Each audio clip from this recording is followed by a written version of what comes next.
Agar siz bu videoni ko'rayotgan bo'lsangiz, demak sizda ham siydik tosh kasalligi bo'yicha muammo bor. Bizga eng ko'p murojaatlar kelib tushibdi siydik tosh kasalligi masalasi bo'yicha. Siydik tosh kasalligida agar toshlarni uy sharoitida tushirsa bo'ladi. Statistika bo'yicha bizni o'zimiz ham deyarli tushib ketishi kerak bo'lgan, tushib ketishi lozim bo'lgan toshlarni, mayda toshlarni biz faqatgina uy sharoitida tushiramiz. Har doim ko'chgan toshlar agar tushib ketadigan razmerda bo'lsa, o'lchamlari kichik bu toshlarni faqat uy sharoitida. Sababi sizga tushirish uchun albatta birinchi o'rinda harakat va ko'p suyuqlik kerak. Qolgan dori-darmonlar bular hammasi, ya'ni spazm qoldiruvchilar, og'riq qoldiruvchilar, bular hammasi bu yordamchi hisoblanadi siydik tosh kasalligida. Asosiy omil bu sizning harakatingiz va ko'proq suyuqlik iste'mol qilish. Agar siz statsionar holatda bo'ladigan bo'lsangiz, aksincha bu teskari effekt berib, ya'ni sizni toshingiz tushmay qolish ehtimolligini ham yuqori qilishi mumkin.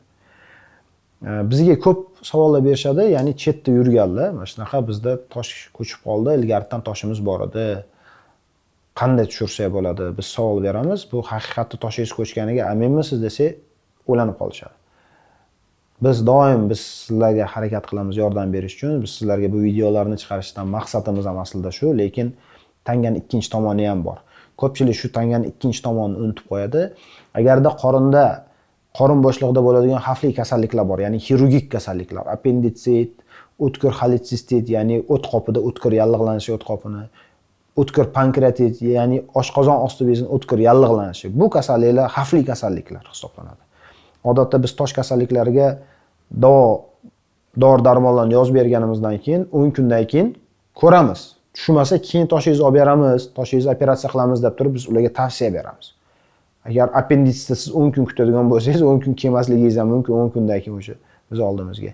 Shuning uchun biz sizlarga yordam berish harakatdamiz. Biz sizlarga yordam tariqasida qo'limizdan kelgancha sizlarga ma'lumotlar bilan ulashamiz, sizga yordam beramiz. Lekin shu narsani unutmangki, siz haqiqatdan ham buyragingizdan, siydik yo'llaringizdan toshingiz ko'chganiga amin bo'lib, shu narsaga aniq diagnostika kiritib olib, keyin biz sizga yordam bersak, bu holatda biz manfaatliroq sizga yordam bergan bo'lamiz. Shuning uchun unutmang, bu yerda tosh kasalliklarda tosh ko'chgandan keyin tushirish uchun oldin diagnostikani to'g'ri qo'yib olish kerak. Agarda sizda toshlaringiz ko'chgani aniq bo'ldi, eng oddiy o'zi diagnostika qilib toshlaringiz ko'chganligini bildingiz, demak siz nima qilishingiz kerak? Uy sharoitida davolanmoqchisiz. Siz qilishingiz kerak bo'lgan eng asosiy ish, ko'pincha og'riq kuchli bo'ladi, bitta og'riq qoldiruvchi olasiz. Ko'proq suyuqlik ichasiz, bitta spazmolitik, ya'ni noshba deymiz. Eng xalq tilida gapirilgan dorilardan bittasi noshba, bitta ukol olasiz va ko'proq harakat qilasiz. Shu 3tasini qilib, albatta eng muhim ishlardan bittasi hojatxonaga chiqayotganingizda peshobni bitta idishga chiqarib turasiz. Sababi tushgan toshni ko'rishimiz kerak.